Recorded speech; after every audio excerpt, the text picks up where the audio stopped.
Impossible shot, they said. Scope too old. Vision blurred. Lieutenant Parker shook her head. But 20 seconds later, the bullet sailed through swirling dust, striking the terrorist leader square in the chest. The siege ended instantly. Nobody could believe it came from Building 7, a condemned structure everyone avoided. They only glimpsed a silhouette slipping away, carrying nothing but a rifle with an antique scope. Her name was Maya Harrison, 32, blue eyes with a scar across her right cheek, slender build at 5 feet 5 inches and barely 120 pounds. Before we jump back in, tell us where you're tuning in from, and if this story touches you, make sure you're subscribed, because tomorrow I've saved something extra special for you. Maya wasn't supposed to be there that day. The hostage situation had escalated beyond anyone's expectations. 6 hours into the standoff, the Tactical Response Unit had exhausted their options. The terrorist group had fortified their position inside the old courthouse, with 23 civilians trapped inside. Command had called in their elite snipers, men with military backgrounds and years of specialized training. Their equipment was cutting edge: ballistic computers, wind meters, thermal scopes that cost more than a luxury car. Maya watched from the sidelines. She wasn't part of the sniper team anymore, not officially. 3 months earlier they had transferred her to administrative duty after the incident. They said her methods were outdated, her equipment substandard. Most of all, they couldn't understand why she refused to upgrade her scope, a modified Unertl 8X from the Vietnam era that had belonged to her grandfather. That relic belongs in a museum, Sergeant Miller had told her during her last evaluation. You're compromising mission effectiveness with sentimentality. The scope had sparked endless mockery. Granny's glass, they called it. The antique, the dinosaur. Maya never responded to the jokes.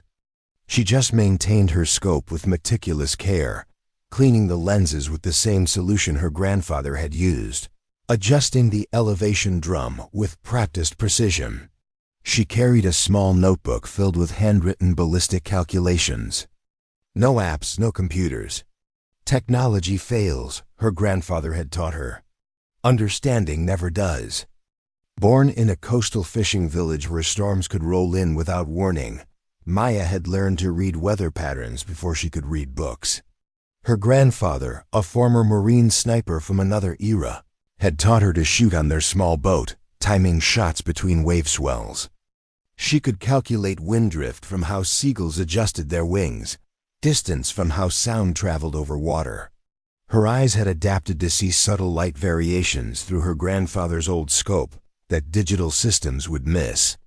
When she joined law enforcement at 25, her marksmanship scores broke records, but her methods confused her instructors. Where others followed textbook procedures, Maya improvised. While team members relied on equipment readings, she would close her eyes, feel the air on her skin, and make adjustments that defied standard calculations. You can't quantify instinct, she once told her supervisor. He had marked her down for inconsistent methodology. The siege at the courthouse had reached its critical point. The terrorist leader had appeared briefly at a third-floor window, but the angle was impossible. The building stood across a plaza with swirling winds that changed direction unpredictably due to the surrounding architecture. Electronic wind meters showed conflicting readings. The sun's glare bounced off adjacent glass buildings, creating visual distortion. "No shot," declared the lead sniper after running calculations through his ballistic computer. Humidity's affecting. Trajectory, winds unpredictable, and sun glares destroying visibility. We'd need to reposition, but that would take hours we don't have. Maya stood at the command post, listening silently. She had spent her morning coffee break in this plaza for years, observing how the winds moved between buildings, how light reflected differently depending on the season. The site wasn't foreign territory to her. It was as familiar as her own backyard. "I can make that shot," she said quietly. Commander Reeves barely looked at her. Harrison, you're not on tactical anymore. You're here to handle communications, nothing else. The wind follows a pattern in that plaza, she continued, ignoring his dismissal. 3 seconds north, 2 seconds northeast, repeat. The glare isn't random either. It pulses with the passing clouds. The tactical team exchanged glances. Someone snickered. With all due respect, Lieutenant Walters said, we've got state-of-the-art equipment saying it's impossible. What makes you think you can outperform military-grade technology with that museum piece on your old rifle? Maya didn't argue. She just pointed to Building 7, an abandoned office structure scheduled for demolition next month. From the southwest corner, 8th floor. The angle negates the wind tunnel effect.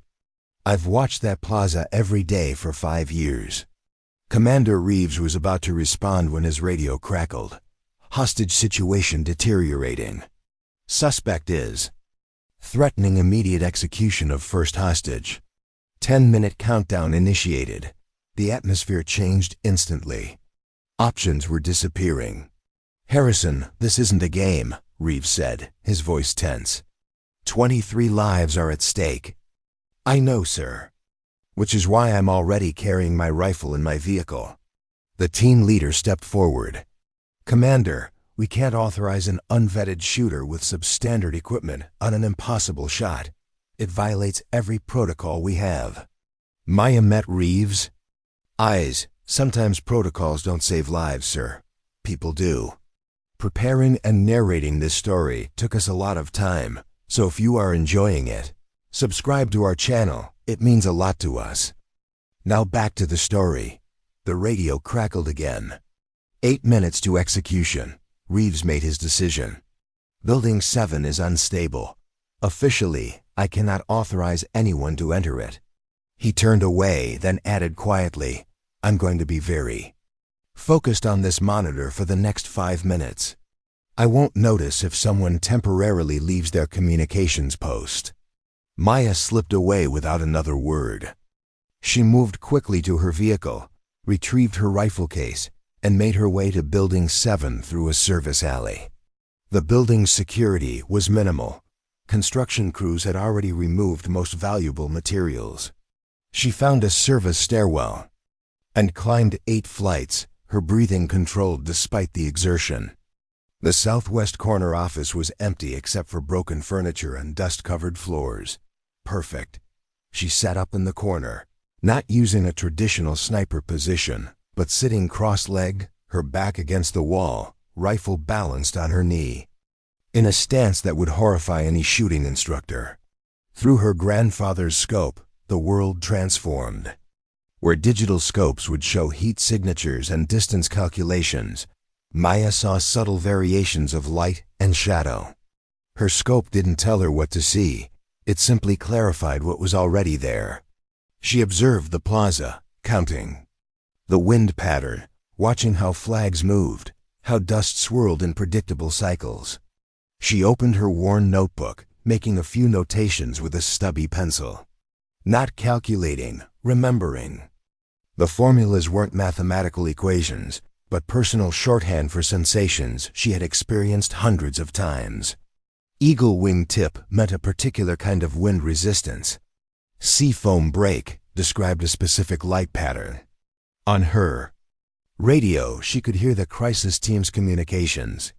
7 minutes to execution. Suspect visible but position unstable. Maya didn't rush. She knew from experience that preparation determined outcome. She measured her breathing, feeling her heartbeat slow. She cleaned her scope lens with a cloth that smelled faintly of the sea. The familiar ritual centered her, connecting present to past, technique to instinct. Through her scope, she could see the terrorist leader pacing inside the courthouse window. He was agitated, unpredictable. A conventional shot would require waiting for him to stop moving, to present a stable target. Maya knew there wasn't time for that. She would need to anticipate his movement, to shoot not where he was, but where he would be. 6 minutes to execution. Maya made her final adjustments. The distance was 437 yards, not extreme by sniper standards, but the environmental conditions made it exceptional. Her scope had no rangefinder, no digital overlay. Just crystal clear glass that her grandfather had trusted with his life in another war, on another continent. She noticed a pattern in the terrorists' movement. 3 steps. Right, pause, 4 steps left, gesture with weapon, repeat. His pauses came at moments of radio communication. She timed them. 5 minutes to execution. Team 2 in position, but no shot available from their angle. Maya breathed in the dusty air of the abandoned building. In that moment, everything else faded away. The mockery of her colleagues, the dismissal from tactical duty, the endless criticism of her methods. What remained was what had always mattered, the fundamentals her grandfather had taught her. Breathe, see, know. 4 minutes to execution. She waited, watching the target's pattern, feeling the wind's rhythm through an open window. The terrorist leader received another radio communication, stepped to his predictable position, paused. Maya exhaled slowly and squeezed the trigger. 20 seconds earlier, the tactical team had declared the shot impossible. Now they watched, in disbelief as the terrorist leader fell backward, the perfect shot delivered exactly through the center of his chest. The hostage rescue team moved in immediately, securing the building before the remaining terrorists could react to their leader's sudden fall. Nobody at the command post said a word. They had witnessed something their training told them couldn't happen. Commander Reeves stared at the monitor, then at the abandoned Building 7. Through binoculars, he caught a glimpse of movement, a figure slipping away from the window, rifle in hand. Who authorized a shooter in Building 7? Demanded the tactical team leader. Reeves didn't answer immediately. Get those hostages secured. We'll sort out the details later. Maya returned to the command post 20 minutes later, resuming her communications duties as if nothing had happened. She filed no report, claimed no credit.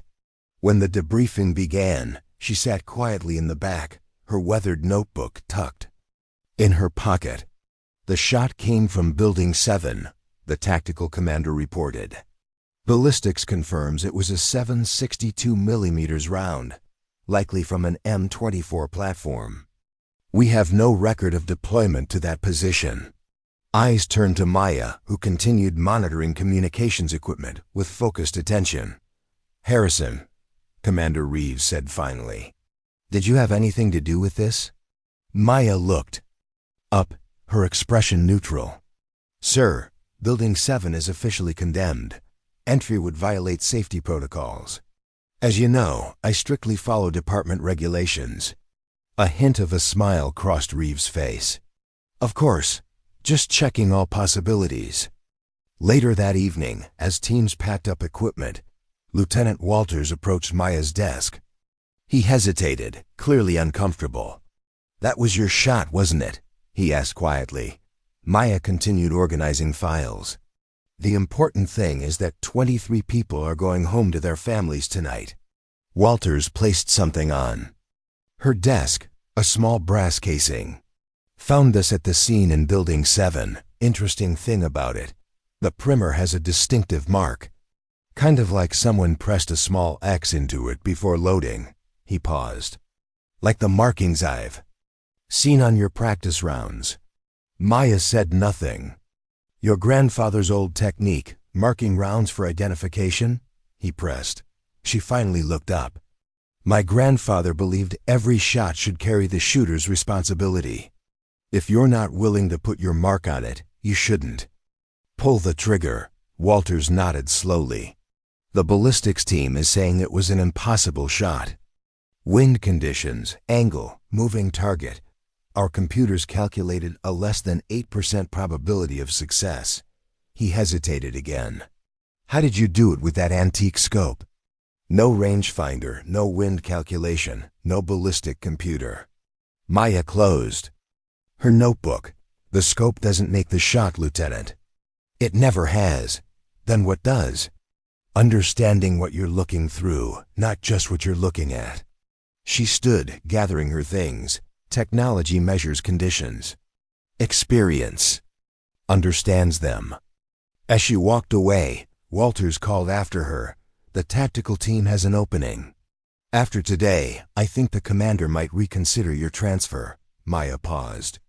Will I need to upgrade my equipment? After what happened today? You can use a pirate spyglass if that's what works for you. For the first time that day, Maya smiled. Word spread quickly through the department. The shot from Building 7 became legendary, not just for its technical difficulty, but for the circumstances surrounding it. An administrative officer with outdated equipment, removed from tactical duty, had made a shot that the elite team with cutting-edge technology had deemed impossible. The story transformed perceptions. What had been mockery became curiosity. Officers began asking Maya questions about her methods, her training, her perspective. She answered simply, without resentment for the previous ridicule. My grandfather used to say that mastery isn't about having the newest tools, she told a rookie who asked about her scope. It's about such deep understanding that any tool becomes an extension of yourself. Commander Reeves called her into his office a week later. On his desk lay her personnel file, open to the transfer documentation. I've been reviewing the incident, he said without preamble. Your actions were unauthorized, dangerous, and completely outside protocol. He closed the file. They also saved 23 lives when our authorized, safe, and protocol-following methods had failed. Maya stood at attention, waiting. The tactical team needs someone who understands that sometimes. The rulebook doesn't have all the answers, Reeves continued. Someone who thinks differently. The transfer to administrative duty is being rescinded, effective immediately. Thank you, sir. Don't thank me yet. You'll face resistance. The team has procedures, standards, expectations. Your methods challenge everything they've been taught. Maya nodded. I understand, sir. Good, because I'm not just returning you to the team. I'm putting you in charge of developing a new training module. Intuitive ballistics or whatever you want to call it. I want you to teach others what you know. Sir, with respect, what I know isn't easily taught. It comes from experience, I know. But experience can be shared, even if it can't be directly transferred. He handed her a folder. You'll have resources, time, and my full support. But there's one condition. Sir, keep using that old scope of yours. It seems to work just fine. Maya's return to the tactical team created immediate tension. Some welcomed her, impressed by what she had accomplished. Others resisted, uncomfortable with her unconventional methods and what they represented, a challenge to established procedures, to the very foundations of their training. Sergeant Miller, who had been most vocal about her outdated techniques, was particularly resistant. This isn't about personal achievement, he argued during her first team meeting. It's about consistent, reproducible results. One lucky shot doesn't invalidate years of tactical development. Maya didn't argue. Instead, she invited the team to join her for early morning training sessions. Most declined. A few showed up out of curiosity. She took them to the plaza where the courthouse siege had occurred, but instead of setting up shooting positions, she had them close their eyes. Listen to the wind, she instructed. Not with your ears, with your skin. Feel how it changes direction. Strength, texture. Most thought it was nonsense. But Officer Chun, a promising young sniper struggling with inconsistent results, embraced the approach. It's like learning a new language, he told the others. But instead of words, you're learning how to read the environment directly. Gradually, Maya's training methods gained traction.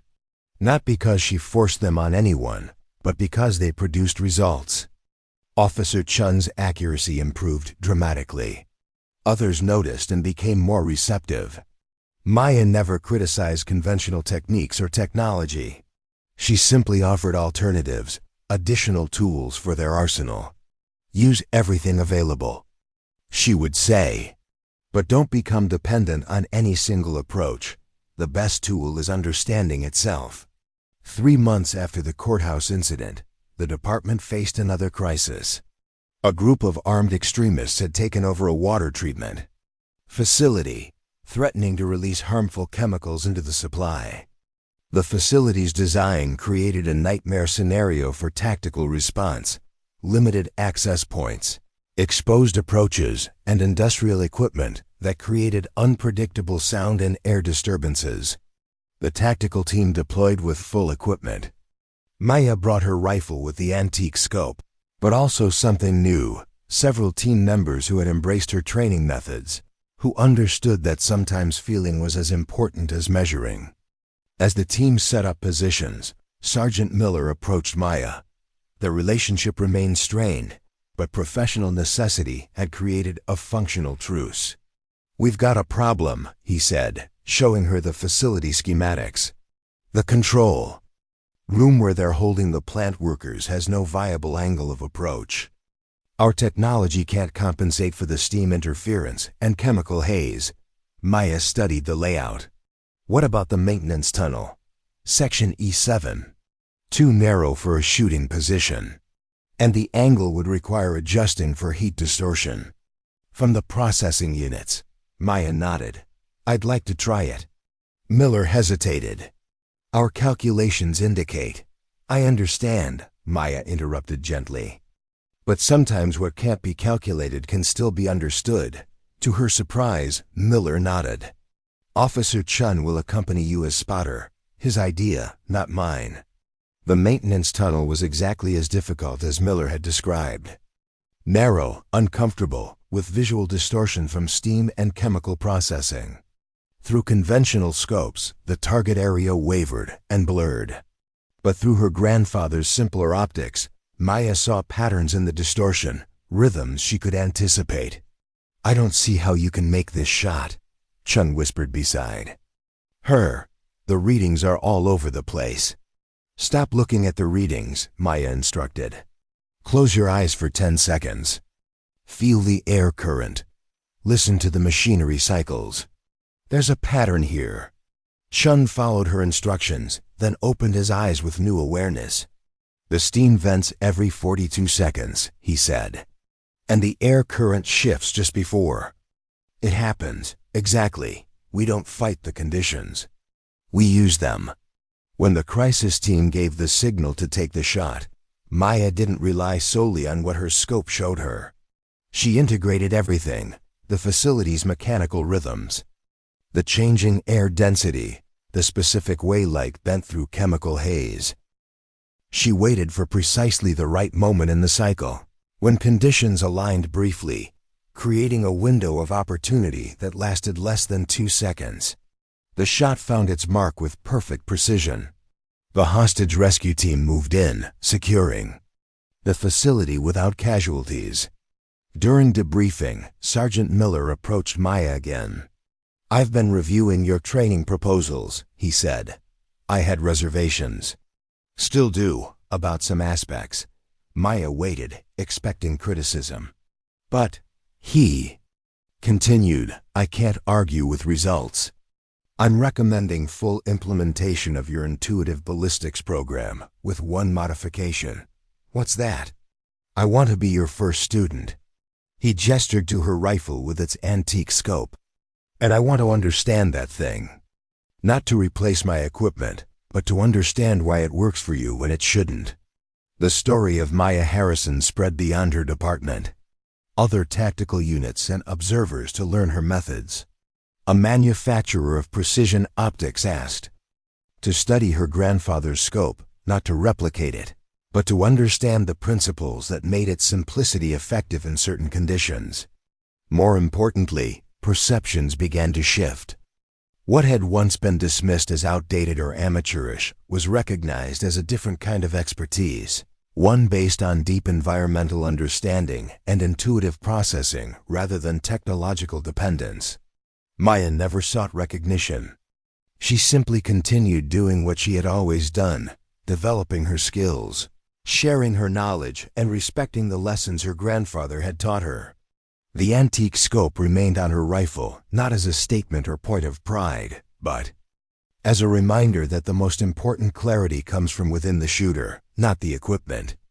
A year after the courthouse siege, Maya was preparing new officers for certification when Commander Reeves brought a visitor to the range, an elderly man who walked with a slight limp and carried himself with military bearing. "This is Colonel James Roberts," Reeves introduced, "former Special Operations. He's been asking to meet you." The colonel extended his hand. "I knew your grandfather," he said simply. "Served with him in '72, when I heard about what happened at the courthouse. About the scope you used, I knew it had to be Thomas Harrison's granddaughter." Maya was speechless. Her grandfather had rarely spoken about his service, about the men he'd served with. "He was the best I ever saw," the colonel continued. "Not because he had better equipment. Hell, we all had the same government issue gear. He was better because he understood things the rest of us had to be taught, and some never learned at all." He gestured to her rifle. "May I?" Maya handed him the weapon. The colonel examined the scope with gentle fingers, a smile crossing his weathered face. "Still has the scratch on the adjustment knob," he noted. "Got that during an extraction. Under fire. Your grandfather said it helped him remember which way to turn it." He returned the rifle. "He'd be proud, not just of your shooting, but of how you've stayed true to what he taught you." "Some people thought I was foolish," Maya admitted, "holding on to old technology when newer options were available." The colonel laughed. "People always confuse equipment with ability. They want to believe it's the gear that makes the difference. Because that's easier than admitting it's the years of practice, the understanding, the intuition." He tapped his temple. "The most advanced technology is still the human mind that knows how to use whatever tools are available." As he turned to leave, the colonel added, "Your grandfather used to say something I never forgot. The scope just clarifies what's already there. The seeing happens behind the eye, not in front of it." Maya's training program eventually became standard curriculum, not replacing conventional methods, but complementing them, providing tactical teams with additional perspectives and skills. Her story became legendary within the community, the woman with the antique scope, who made the impossible shot when cutting-edge technology failed. But for Maya, the greatest validation came in quieter moments. When a rookie would ask about her grandfather's scope, and she could share not just techniques but philosophy.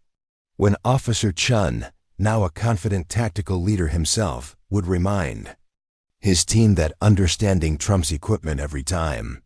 When she would take a moment before a difficult shot, feel the balance of her rifle, look through the old glass that had witnessed decades of history, and know that some traditions deserve preservation not because they're old, but because they're true. The scope that had once been mocked as obsolete became a symbol of something timeless, the knowledge that in the space between technology and intuition, between measurement and understanding, lies wisdom that no advancement can replace. Maya Harrison hadn't just saved lives with an impossible shot.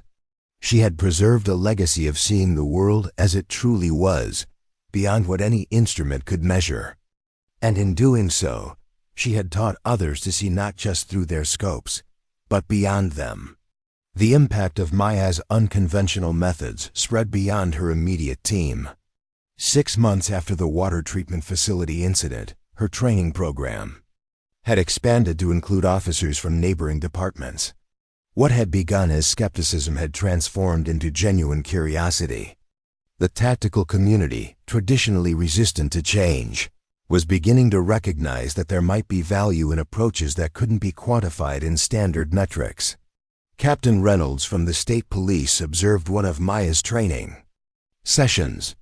He watched as she instructed a group of experienced snipers to abandon their spotting scopes temporarily and instead use their hands to feel air movement, their ears to detect subtle acoustic changes in the environment. "This feels like New Age nonsense," he muttered to Commander Reeves. "No offense. Reeves smiled. I had the same reaction initially, but wait until you see the results. The training exercise involved shooting through a complex urban environment, with multiple interference factors, heat rising from concrete, crosswinds between buildings, light refraction through glass surfaces. Conditions that would typically require extensive technological compensation. Maya's students, working with minimal equipment, consistently outperformed the control group using standard tactical gear, not dramatically but noticeably. Enough to make the difference between success and failure in critical situations. I still don't understand how this works, Reynolds admitted afterward. Everything we know about precision shooting emphasizes technological advancement, better optics, more sophisticated ballistic computers, enhanced environmental sensors. The technology is valuable, Maya explained. Essential even, but it's meant to support human judgment, not replace it. She gestured toward her students. What we're developing is the capability to integrate technological input with experiential understanding. To know when to trust the readings and when to trust your senses. Reynolds considered this. Can you give me a practical example? Maya pointed to a nearby office building. Your equipment might tell you the wind is blowing southwest at 7 miles per hour. Accurate as an average. But it doesn't capture how that wind behaves when it hits that glass facade, creates a vortex around that corner, then accelerates through the narrow passage between buildings. And you can perceive all that. Not automatically, but with practice, yes. The human nervous system is remarkably sensitive to environmental patterns.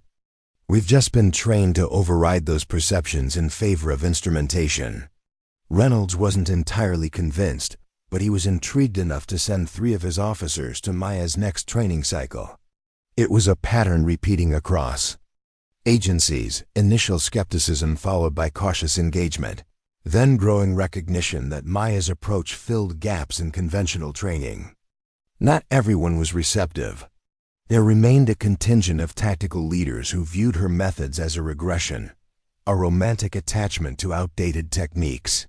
Technical specialists particularly resented the implication that their equipment had limitations. Harrison is creating a cult of personality, argued Dr. Marcus Whitfield, the department's equipment specialist, during a budget meeting, mystifying what should be a science. Precision shooting isn't about feeling the wind.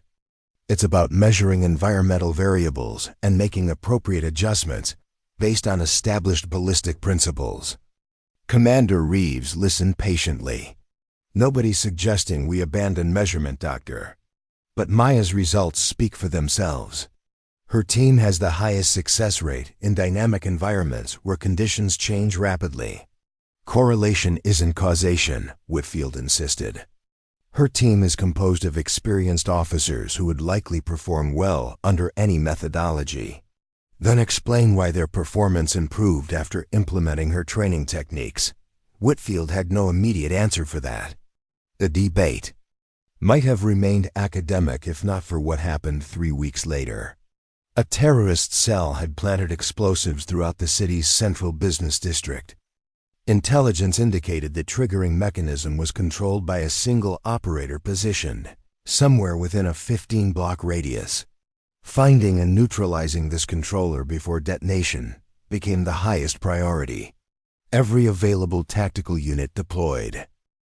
6 months after the subway incident, Maya was invited to speak at the National Tactical Officers Conference. Standing before hundreds of elite shooters and team leaders, many still skeptical of her methods, she felt momentarily out of place. Her grandfather's voice echoed in her memory. Truth doesn't need credentials, it just needs to work when nothing else does. She began simply, without slides or visual aids. I'm not here to tell you to abandon your technology. You're advanced. Scopes, ballistic computers, and environmental sensors represent the pinnacle of scientific achievement. They're invaluable tools that save lives daily. She paused, making eye contact with the audience. But tools are extensions of the user, not replacements for human judgment. The most sophisticated scope in the world is useless if you don't understand what you're seeing through it. The most advanced ballistic computer can't help if you don't recognize when its assumptions no longer match reality. Maya held up her grandfather's scope, now mounted on a newer rifle platform, her one concession to modernization. This outdated piece of glass has taught me more about precision shooting than any manual ever could. Not because it's better technology, it obviously isn't, but because its limitations forced me to develop perceptions that technology would otherwise handle for me. As she continued, explaining the principles of her approach rather than advocating for specific equipment choices, she could sense the atmosphere in the room changing. Initial skepticism gave way to thoughtful consideration. These were professionals who had all experienced moments when technology failed them, when textbook solutions proved inadequate for real-world complexity. The future of tactical excellence isn't about choosing between tradition and technology, Maya concluded. It's about integration, using every advantage available while maintaining the fundamental skills that function when technology fails. It's about knowing when to trust your equipment and when to trust yourself. The response was measured but significant. No standing ovation, but thoughtful nods, serious expressions, questions that indicated genuine engagement rather than defensive rejection. These were experts too experienced to be easily swayed by charisma or unusual success stories. But they were also pragmatists who recognized effective approaches regardless of their origin. Afterward, a gray-haired instructor from a federal training facility approached her. "Your grandfather was Thomas Harrison, wasn't he?" Maya nodded, surprised. "You knew him?" "Knew of him." His reputation in certain circles was significant, though never officially acknowledged. The man studied her face. "You have his eyes. The same way of looking through things rather than at them. You're the second person to mention knowing about my grandfather's service. He rarely spoke of it himself. Some contributions don't make it into official records, particularly when they don't fit institutional narratives." He gestured to her rifle. "Is that really his scope?" "Yes, modified slightly over the years, but essentially the same glass he used." The instructor shook his head in wonder. "There's a certain poetry to that. Equipment that would be considered obsolete by today's standards, still proving its worth because of who's looking through it." He extended his hand. "If you're ever interested in sharing your methodology with our advanced students, we'd welcome the perspective." These encounters became increasingly common. As Maya's approach gained credibility, doors opened that had previously been closed to her. Yet she maintained a certain wariness about institutional embracement. She had seen how organizations could absorb innovative approaches, process them through bureaucratic machinery, and produce standardized versions that lost the essential spark of the original insight. "I'm worried they're missing the point," she told Commander Reeves after reviewing a proposal to incorporate elements of her training into standard curriculum. "They're treating this as just another technique to be learned, another box to check off." Reeves understood her concern. "Institutions change slowly, Maya. They can only absorb what fits their existing frameworks. What you're offering is more than technique. It's a different relationship to perception itself. So what do I do? Refuse to participate unless they accept everything exactly as I present it? No, you plant seeds where you can. Some will take root, others won't. The people who truly understand what you're offering will carry it forward." He smiled. "Just like you carried forward what your grandfather taught you, even when the entire tactical community told you was outdated." Maya considered this. "I never thought of it that way. I wasn't trying to preserve his methods for their own sake.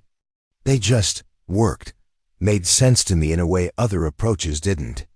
And that's what will happen with your students.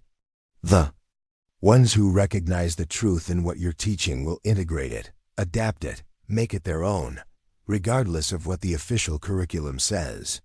As if to confirm Reeves' perspective, Officer Chun approached them, accompanied by 3 junior officers.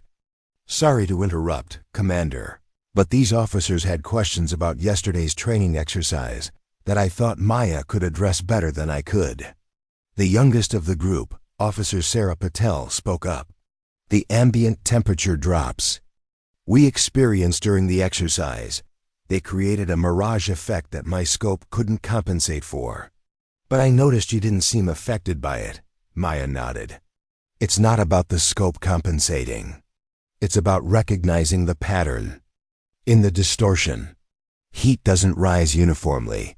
It follows channels created by surface temperature variations. Once you identify the pattern, you can anticipate how it will affect your sight picture. Can you show me?" Patel asked eagerly. "Now?" Maya glanced at her watch. "If you have time.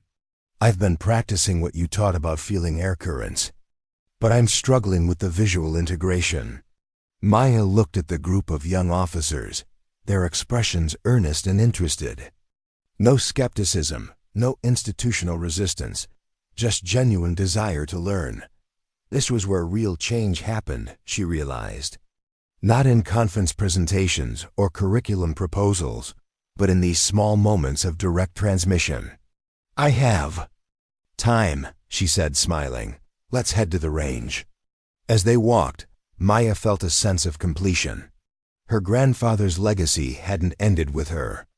It would continue through these officers and those they would eventually teach. Not as dogma to be followed, but as wisdom to be integrated with evolving technology and changing conditions. The antique scope that had once been mocked now symbolized something profound, that in the space between tradition and innovation, between intuition and measurement, lay the truest path to mastery. Not rejecting advancement, but ensuring that technological progress enhanced human capability rather than replaced it. Maya Harrison had transformed from an outsider using outdated equipment to a bridge between worlds, honoring the wisdom of experience while embracing the possibilities of the future. And in doing so, she had found her true purpose, not just making impossible shots, but teaching others to see beyond limitations, whether imposed by technology, training, or their own assumptions about what was possible. Maya's integration of traditional wisdom with modern tactical operations continued to evolve. Her training program expanded beyond local agencies, attracting attention from specialized units across the country. What had begun as a controversial approach based on an outdated scope had grown into a respected methodology that complemented conventional training. 1 year after the subway incident, Maya found herself facing an unexpected challenge. The department had received funding for a complete equipment upgrade, cutting-edge optics, next-generation ballistic computers, environmental sensors that promised unprecedented accuracy. The tactical team would be among the first in the nation to field test this integrated system. "This is a significant opportunity," Commander Reeves explained during the briefing. "The manufacturers claim their system can compensate for environmental variables with 98% accuracy, even in extreme conditions." Maya listened carefully, noting the enthusiasm in her colleagues' voices as the specifications were outlined. The new scopes featured digital overlays that automatically adjusted for wind, temperature, humidity, and atmospheric pressure. Ballistic computers could track moving targets and predict optimal firing solutions. The environmental sensors could detect subtle changes invisible to human perception. Essentially, Dr. Whitfield concluded, the system handles the environmental assessment automatically, allowing shooters to focus entirely on execution. The implication was clear. Maya's methodology, teaching officers to perceive and interpret environmental conditions directly, might soon become obsolete. Technology was promising to do automatically what she had spent years learning to do intuitively.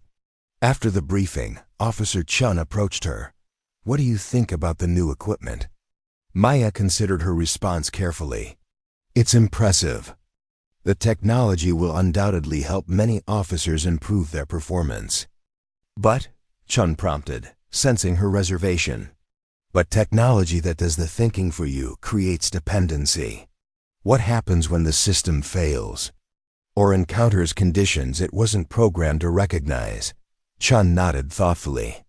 Like relying on GPS without learning to read a map. Exactly. I'm not against technological advancement, but skills atrophy when they're not used.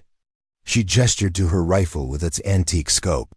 There's value in maintaining foundational capabilities alongside technological enhancement.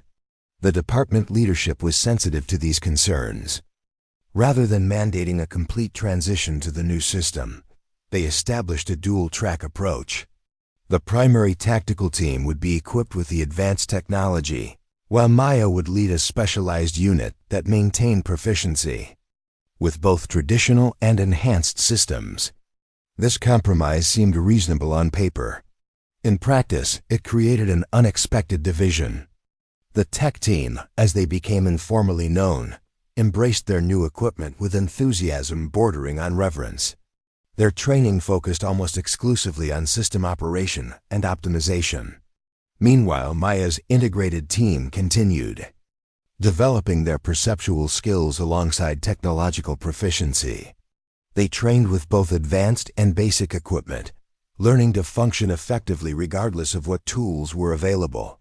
The division might have remained professional if not for the competitive nature of tactical teams. Informal competitions began emerging during training exercises. The tech team consistently performed better under standard conditions, controlled environments where their equipment could operate optimally.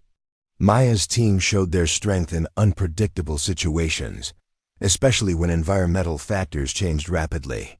6 months into the program, an opportunity arose to formally test both approaches.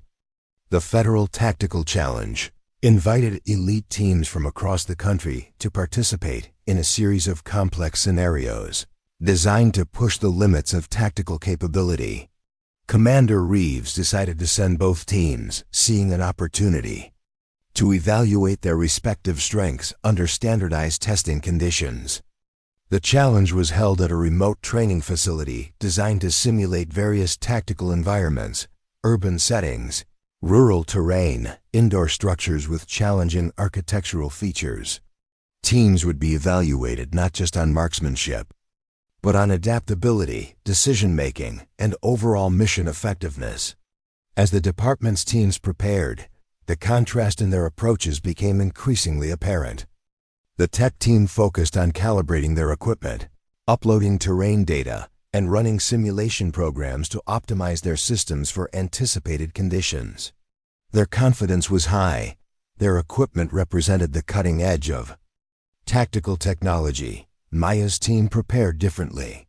While they didn't ignore their equipment, they spent equal time studying the environmental characteristics of the training facility, prevailing wind patterns, temperature variations throughout the day, how light quality changed with weather conditions.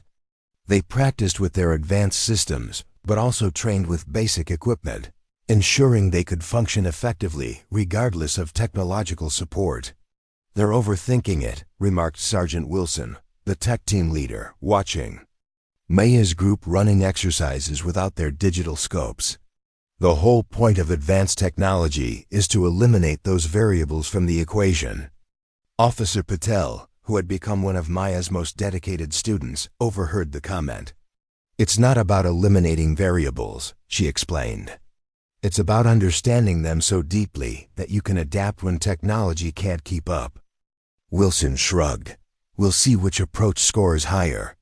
The first day of the challenge featured relatively straightforward scenarios, known distances, stable conditions, clearly defined targets. As expected, the tech team performed exceptionally well. Their equipment calculated perfect shooting solutions, compensating automatically for standard environmental factors. They took an early lead in the competition rankings. Maya's team performed competently but didn't match the technical precision of their colleagues. That evening, there was a palpable sense of vindication among the tech team members. The data seemed to support their approach. Advanced technology was objectively outperforming integrated methodology. "Don't let it discourage you," Maya told her team during their review session. "We're not here to win day one. We're here to demonstrate adaptability across all conditions." Day 2 brought unexpected challenges. Overnight, a weather system had moved through the area, bringing gusting winds and intermittent rain.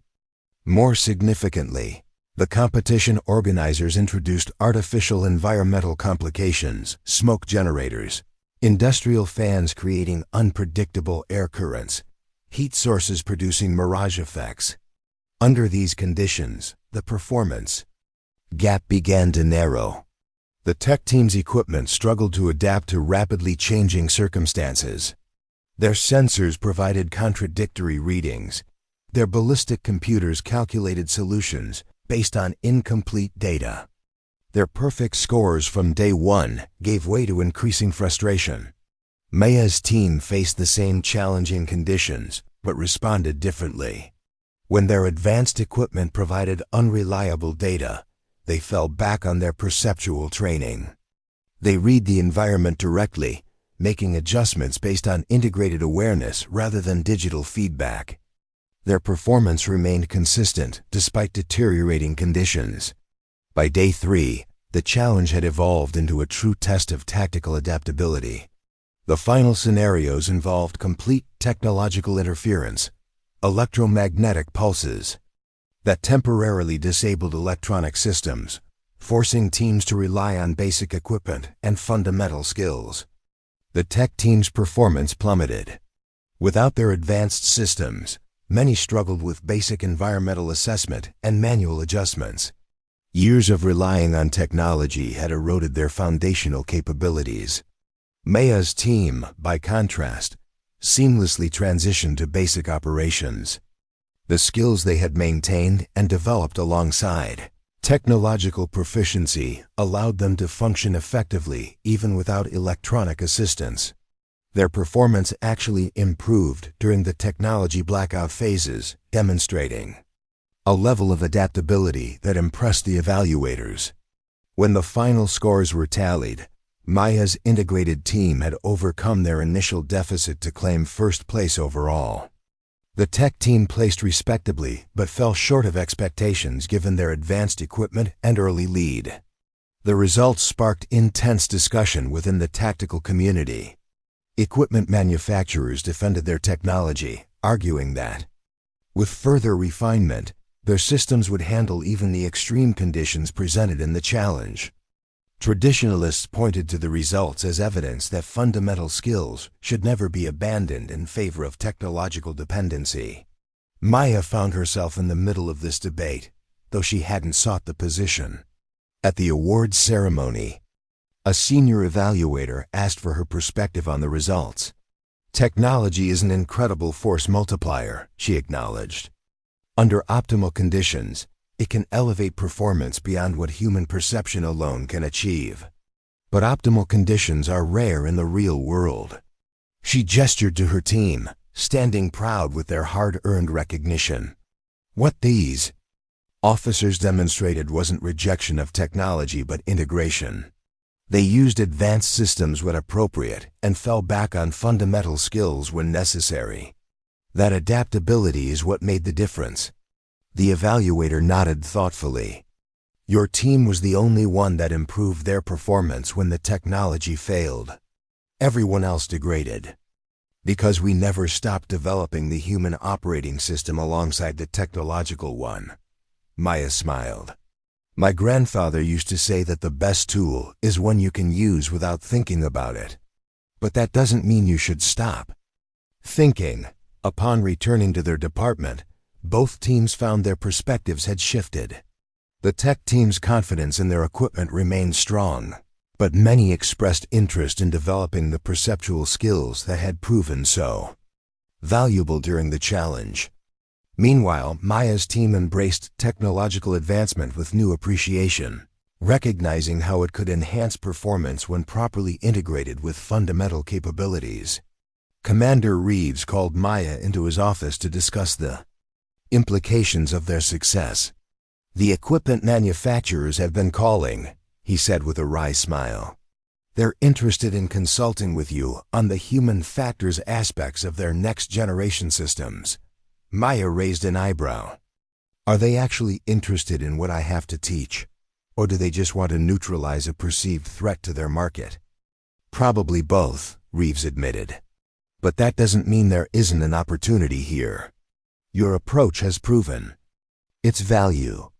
The question is how to ensure it continues to influence tactical development rather than being marginalized as technology advances."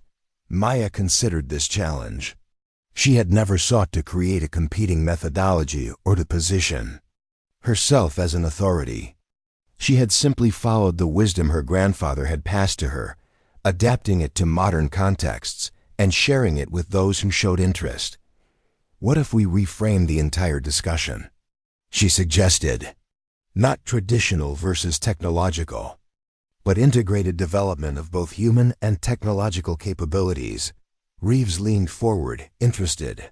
"What would that look like in practice?" "A training approach that develops technological proficiency and perceptual awareness simultaneously, each reinforcing the other." Maya's ideas flowed more freely as she articulated them. Use technology to verify what perception has identified. Use perception to validate what technology has calculated. Create feedback loops that develop both capabilities. That could transform how we approach tactical training entirely, Reeves noted. "Instead of teaching officers to operate equipment, we'd be teaching them to integrate equipment into their perceptual framework." "Exactly. The equipment becomes a true extension of the operator, not a replacement for operator judgment." This vision led to the development of what became known as the Integrated Tactical Development Program. Rather than treating technology and human perception as separate tracks, the program wove them together throughout the training process. Recruits learn to use advanced equipment from day one, but always in conjunction with developing their direct environmental awareness. The program's success attracted attention from tactical units nationwide. Maya found herself traveling frequently, conducting workshops and training sessions that demonstrated the integrated approach. She never positioned herself as opposing technological advancement. Rather, she showed how human perception and technological capability could complement each other synergistically. 1 year after the Federal Tactical Challenge, Maya received an unexpected invitation. The leading manufacturer of tactical optics requested her consultation on a new product line specifically designed to support the integrated approach, rather than attempting to remove the human element from the equation. These systems would be designed to enhance perceptual awareness while providing technological support. Initially skeptical, Maya visited their research facility to better understand their intentions. She was surprised to find genuine interest in her methodology, driven by market realities revealed through the challenge results. "The truth is, Ms. Harrison, your approach exposed limitations in our fundamental design philosophy," explained Dr. Eleanor Chun, the company's research director. "We've been working under the assumption that the ideal tactical system would handle environmental assessment automatically, with minimal operator input, and now," Maya prompted, "now we recognize that the human perceptual system captures subtleties our sensors miss. Instead of trying to replace human judgment, we should be designing systems that enhance it, providing information in ways that integrate with natural perception rather than bypassing it." The collaboration that followed produced the Perception Enhancement System, optics that provided environmental data without imposing predetermined interpretations. Unlike previous systems that calculated firing solutions automatically, these new scopes provided layered information that operators could integrate with their own perceptual awareness. For Maya, this technological evolution represented validation of what her grandfather had taught her years earlier. The antique scope that had once been ridiculed had inspired a completely new approach to tactical optics, one that respected the irreplaceable value of human perception while enhancing it with technological capability. As the new systems entered field testing, Maya received another unexpected communication. A small package arrived at her office, containing a letter and a weathered notebook. The letter was from Colonel Roberts, the elderly veteran who had served with her grandfather. "Your grandfather would be proud of what you've accomplished," the letter read. "Not just your shooting, but how you've helped others see what he always understood, that the most powerful technology is the human mind properly trained. I thought you might appreciate having his original notes." The notebook contained her grandfather's observations from his service years, hand-drawn diagrams of wind patterns, notations about light behavior in different environments, personal codes for environmental conditions that Maya recognized as precursors to her own system. Reading through these pages, she felt a profound connection across generations, the same principles, discovered independently, preserved through time. That evening, Maya invited her core team to her home.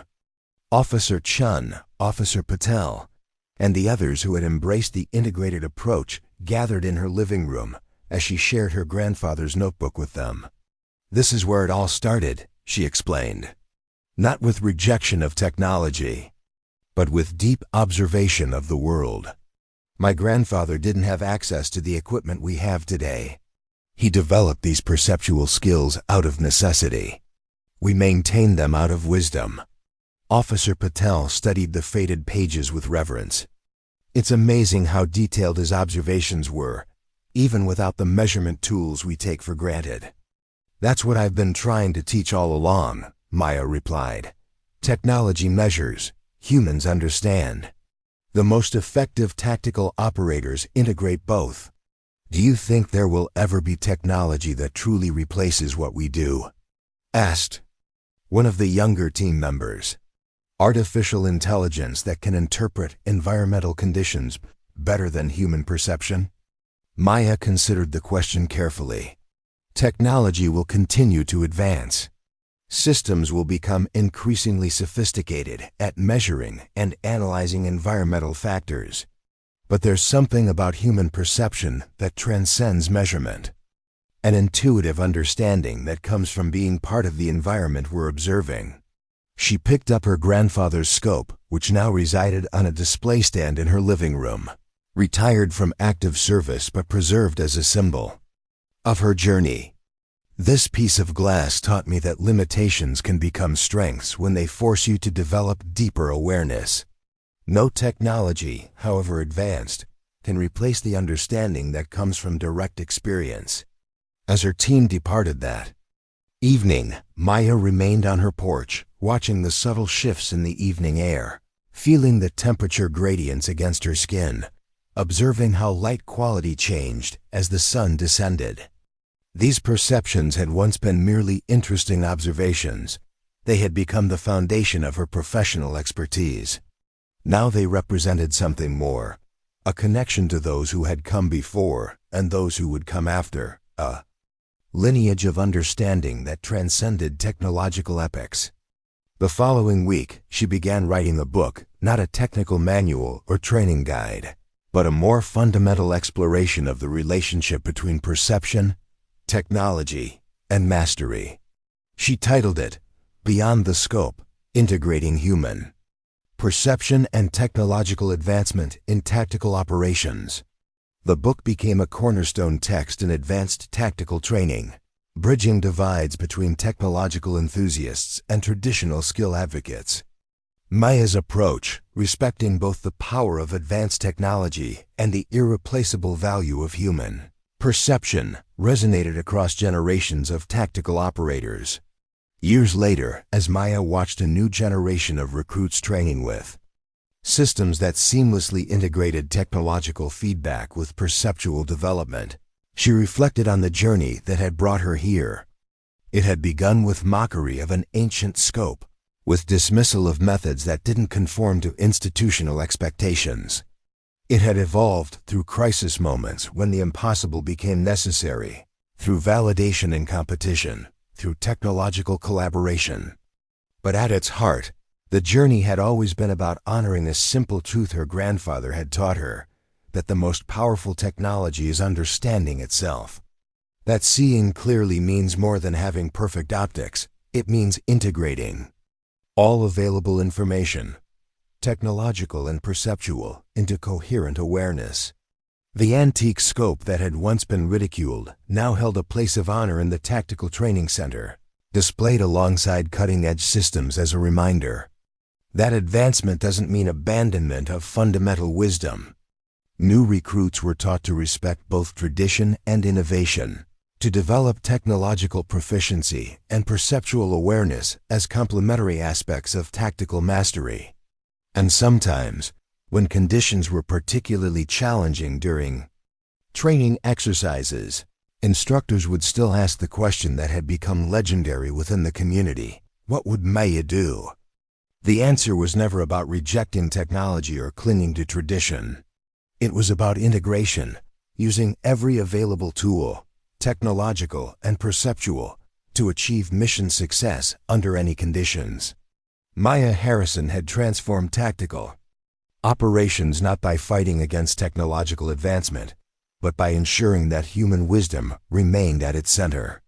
Her legacy wasn't the antique scope itself, but what it represented: that understanding transcends equipment, that perception enhances technology, and that the most effective approach integrates, both in service of something greater than either.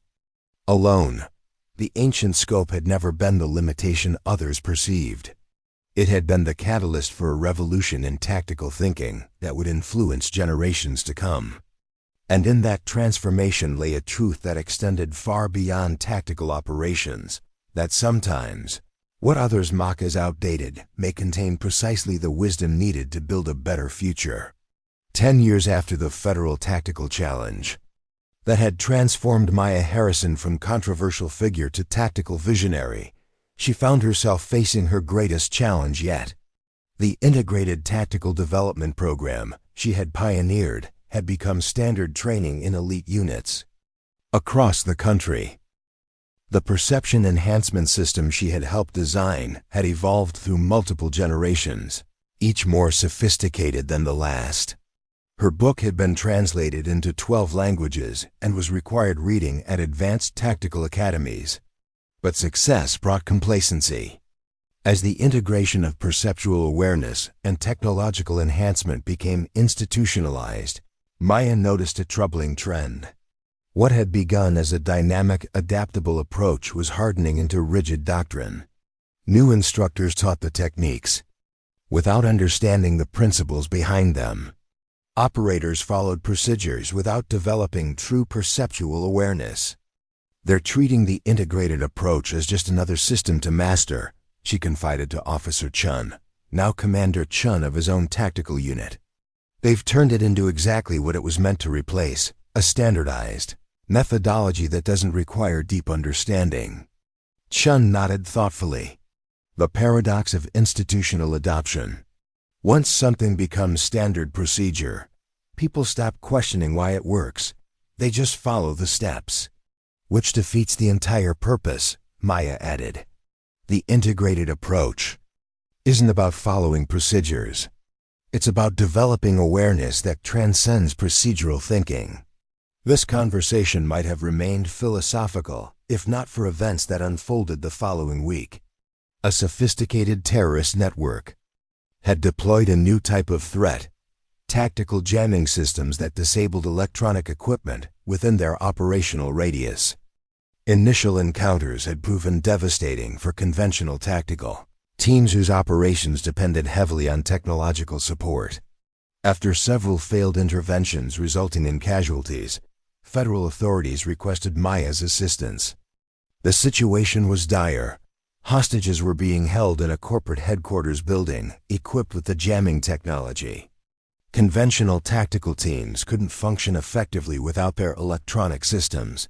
Time was running out. Maya arrived at the Crisis Command Center to find a scene of controlled chaos. Multiple agencies had personnel on site. Technical specialists were attempting to counter the jamming effects, and tactical teams were struggling to develop operational plans without their usual technological support.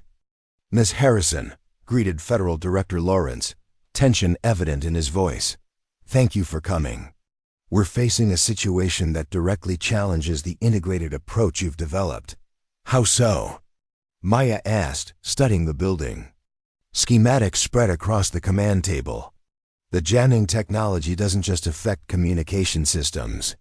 It disrupts all electronic components, including advanced optics, rangefinders, and environmental sensors. Teams that have trained with your integrated approach are finding themselves unable to apply it without technological feedback. Maya processed this information with growing concern. The integrated approach was never meant to be dependent on technology. It's about developing perceptual awareness that functions with or without technological support. That may have been the intention, Lawrence acknowledged, but in practice, most operators have become reliant on the technological component. When it's removed, their performance degrades significantly. This was precisely the problem Maya had been concerned about, the misapplication of her methodology as just another technology-dependent system rather than a comprehensive approach to perception and awareness. "I'd like to speak with the tactical team leaders," she requested. The assembled team leaders represented various agencies and tactical traditions. All had implemented versions of Maya's integrated approach, but as she quickly discovered, with varying degrees of understanding. "We've trained extensively with the Perception Enhancement System," explained Captain Rodriguez of the FBI Tactical Unit, "but without the environmental feedback it provides, our operators are struggling to make accurate assessments. The system was designed to enhance perceptual awareness, not replace it," Maya clarified. "The environmental data should have been reinforcing what operators were already perceiving directly." "In theory, yes," admitted Commander Walsh of the local SWAT unit. "But in practice, many operators have come to rely on the technological feedback as their primary information source, with direct perception serving as secondary confirmation." Maya realized the extent of the misunderstanding. That's exactly backwards from how the approach was designed to function. The crisis timeline didn't allow for extended retraining. They needed an immediate solution that would enable tactical teams to function effectively despite the technological disruption. "I'd like to assemble a specialized entry team," Maya proposed. "Operators who truly understand the principles of integrated perception, not just the procedures." Director Lawrence was skeptical. "You're suggesting we put together an ad hoc team for one of the most challenging tactical scenarios we've faced?" "Not ad hoc," Maya corrected. "Specialized.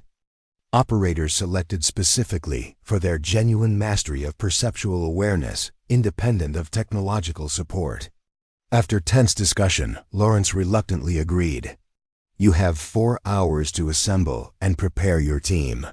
If you can't demonstrate readiness by then, we'll proceed with conventional approaches despite the technical limitations."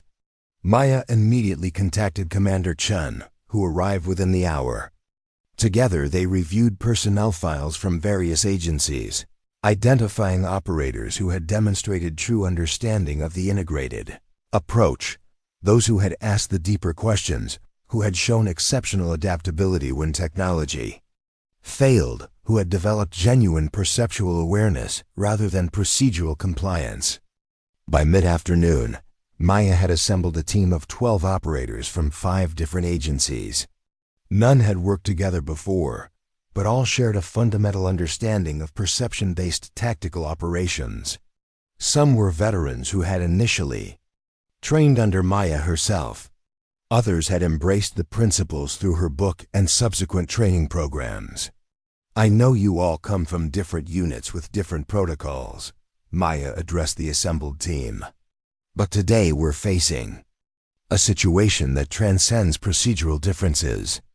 We need to return to the fundamental principles of awareness and perception." She gestured to the building schematics. "The jamming technology makes this a pre-electronic environment in terms of tactical capabilities. But that's not a disadvantage if we approach it correctly." Every environmental factor that electronic systems would measure still exists and can be directly perceived. Over the next 2 hours, Maya guided the team through specialized preparation. Rather than focusing on equipment checks and procedural rehearsals, she led them through perceptual awareness exercises. They studied architectural features of the target building, discussing how air would move through different spaces, how light would behave at different times of day, how sound would travel through various materials. Remember, she emphasized, electronic systems don't create environmental information, they just measure what's already there. Everything they would tell you can be directly perceived if you know what to look for.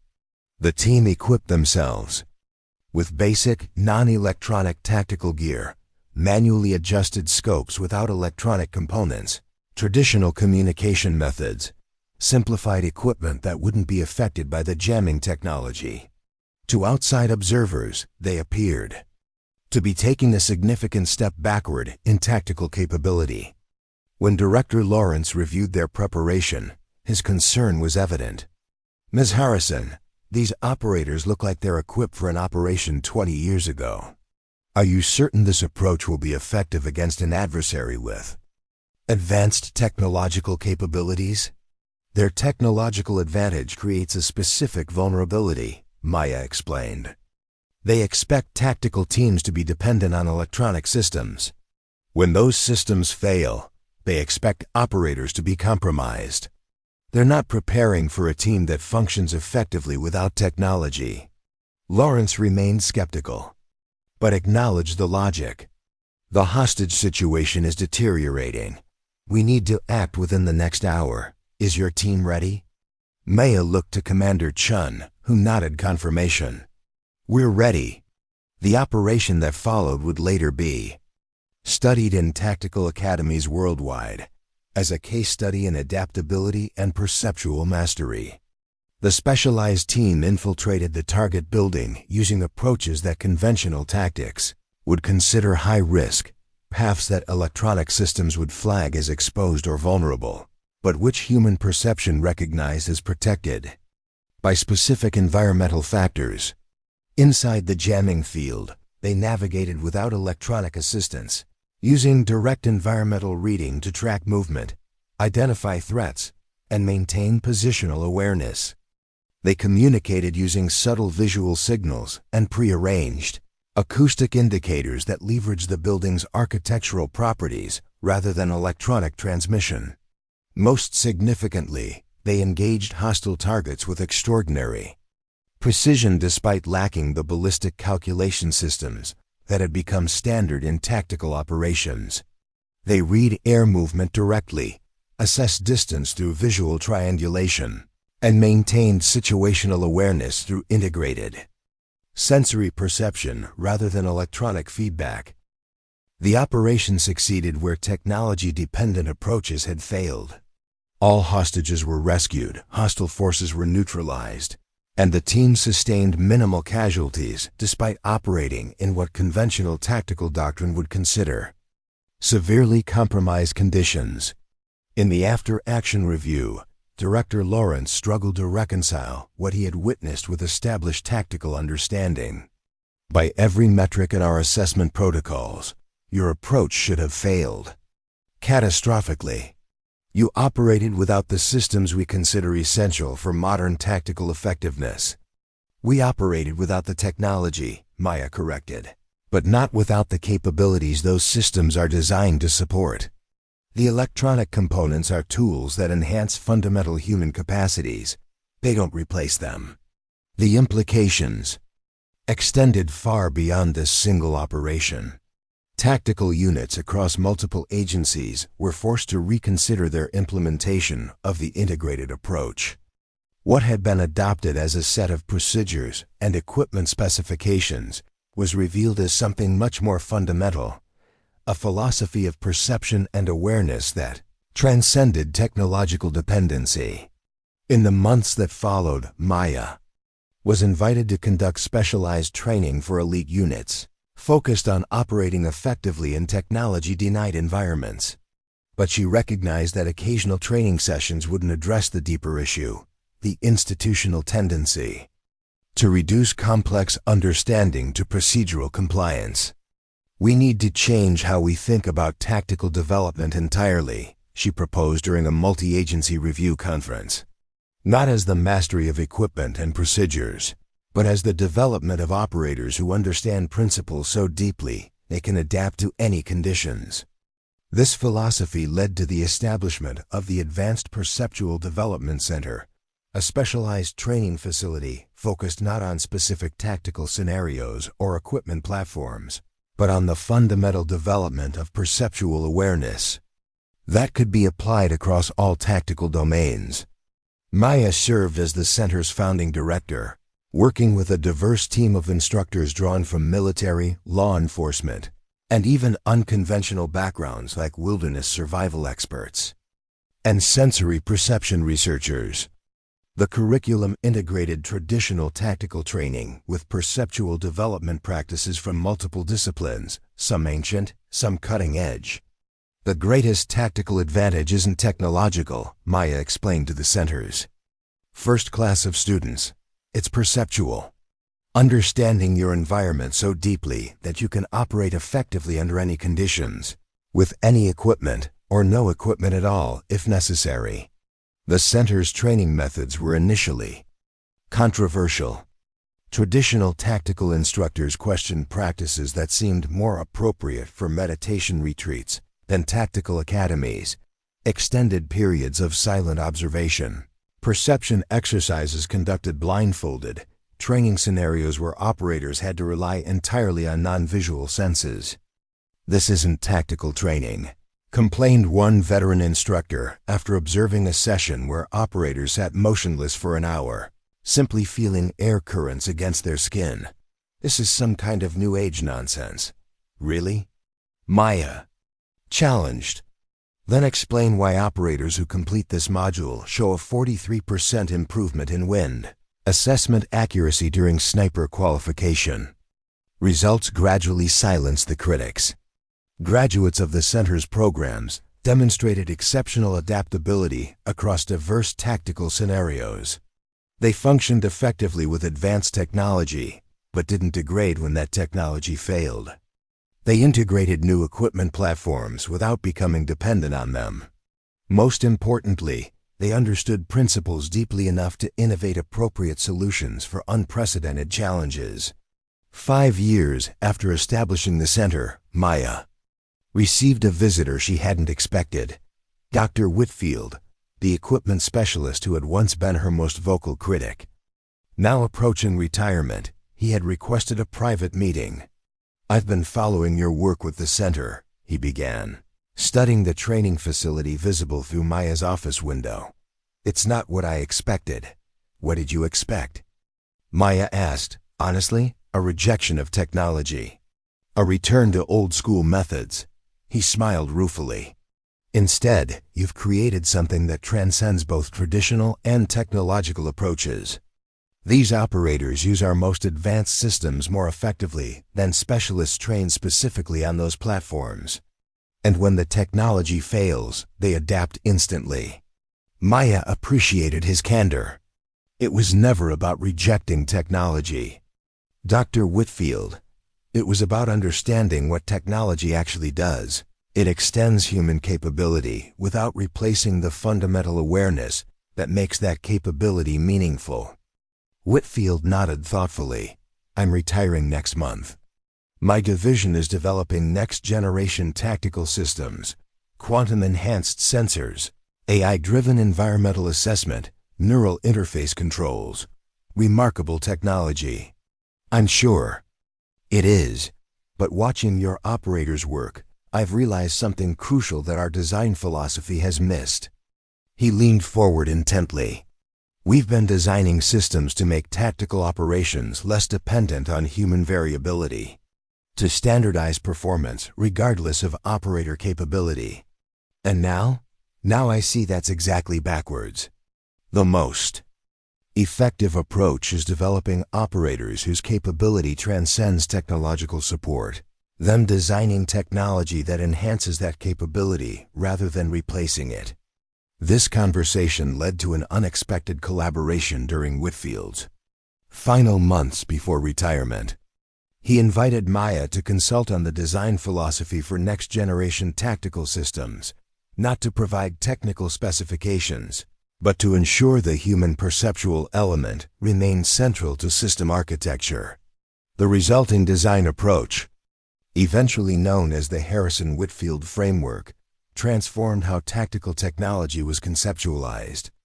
Rather than designing systems that provided predetermined solutions based on sensor data, they created platforms that presented environmental information in ways that enhanced natural, human perception, augmenting awareness rather than bypassing it. As Maya approached the 20th anniversary of the courthouse siege that had launched her unconventional journey, she found herself reflecting on the transformation that had occurred, not just in tactical operations, but in the relationship between human capability and technological advancement. The antique scope that had once been mocked as obsolete now held a place of honor in the Advanced Perceptual Development Center's Memorial Hall, not as a rejection of progress, but as a reminder of an essential truth, that understanding transcends equipment, that perception precedes technology, that wisdom recognizes the value of both. Maya's personal journey had come full circle in unexpected ways. The outsider whose methods had been dismissed by institutional experts had transformed those very institutions.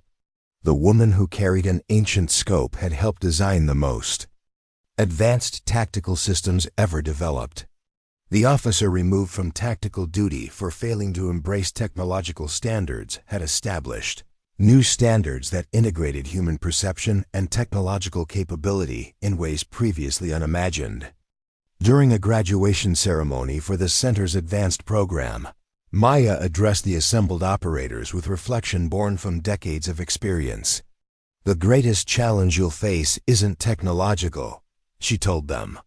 "It isn't mastering new equipment or learning new procedures. It's maintaining awareness in a world that increasingly encourages dependency. Remember that technology enhances capability, it doesn't create it. The foundation of tactical excellence isn't what you carry, but what you understand." She gestured to the memorial hall visible through the windows, where her grandfather's antique scope held a place of honor among technological artifacts, spanning decades of tactical evolution. "That old scope taught me something essential that I've tried to share with all of you. Limitations aren't obstacles, they're opportunities to develop deeper understanding.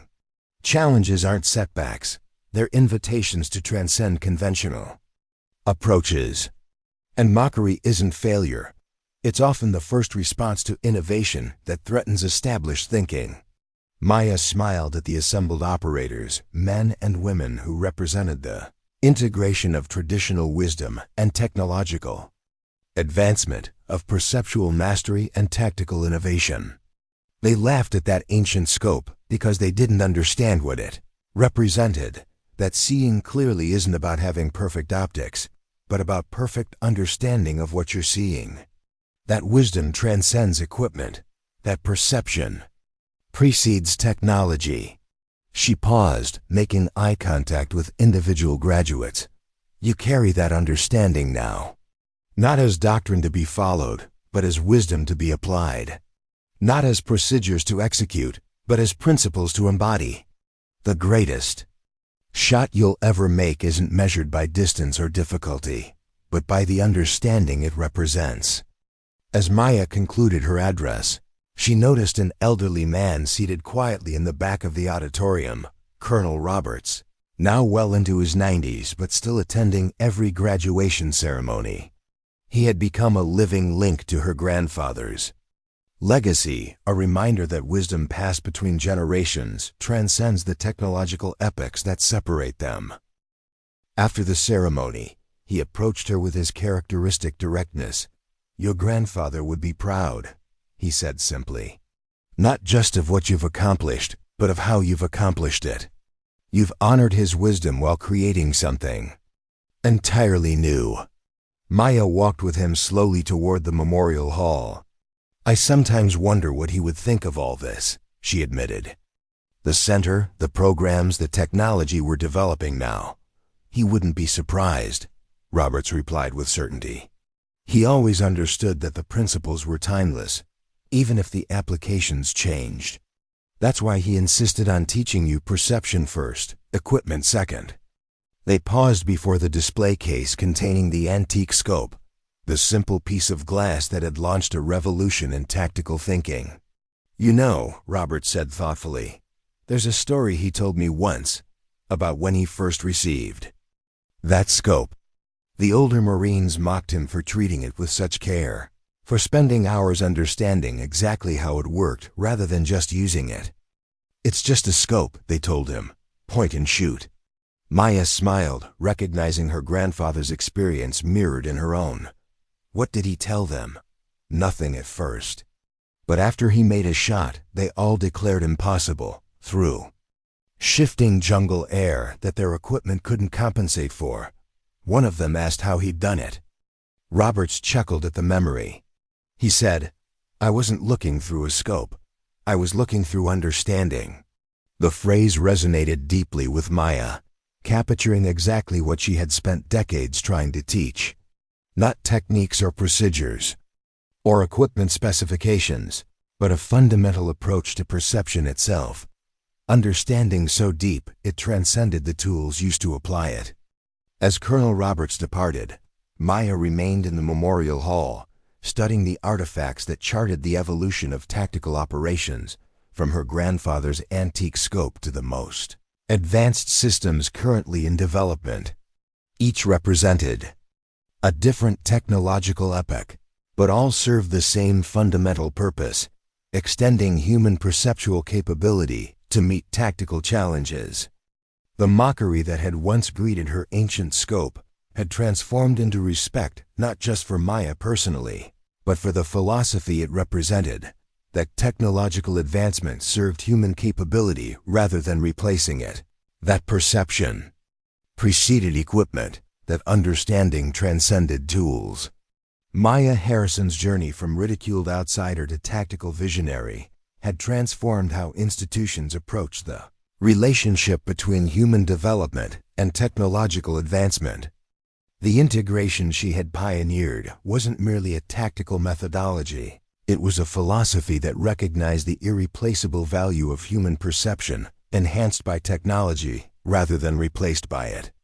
And in that recognition lay a truth that extended far beyond tactical operations, that the most powerful technology remains the human mind that understands how to use it. That wisdom transcends epochs. That seeing clearly means more than having perfect optics. It means having perfect understanding of what you're seeing. The ancient scope had never been a limitation. It had been the catalyst for understanding. That changed tactical operations forever. Up next, you've got 2 more standout stories right on your screen. If this one hit the mark, you won't want to pass these up. Just click and check them out. And don't forget to subscribe and turn on the notification bell so you don't miss any upload from us.